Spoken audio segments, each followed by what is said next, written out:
नमस्कार. आज आपण बनवणार आहोत अगदी सोपी, झणझणीत आणि घरगुती अशी वांग्याची भाजी. ही भाजी भाकरी, पोळी किंवा वरण भातासोबत एकदम परफेक्ट लागते. चला तर मग रेसिपी सुरू करूया. वांग्याची भाजी बनवण्यासाठी आपल्याला लागणार आहे वांगी, काश्मीरी लाल मिर्च पावडर, हळद, नमक, तेल, कोथिंबीर, धने पावडर, मसाला, जिरे, तेल आणि थोडे शेंगदाण्याचे कूट. सर्वात आधी कढई घ्या, त्यात तेल टाका. तेल गरम. आता चिरलेली वांगी घाला. छान परतून घ्या. कढईवर झाकण ठेवून वांगी मंद आचेवर शिजू द्या.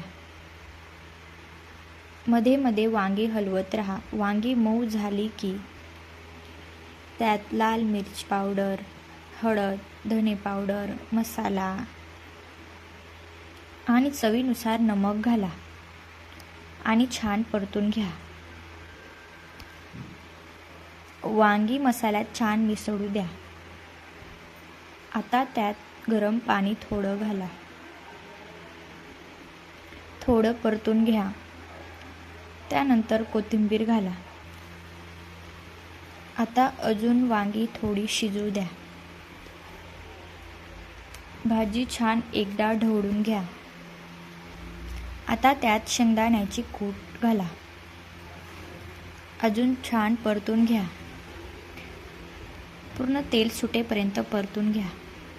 आणि तयार आहे आपली घरगुती चविष्ट अशी झटपट झणझणीत वांग्याची भाजी.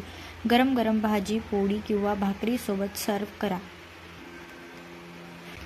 जर का तुम्हाला ही रेसिपी आवडली असेल तर लाईक करा, कमेंट करा, शेअर करा आणि अशाच रेसिपीसाठी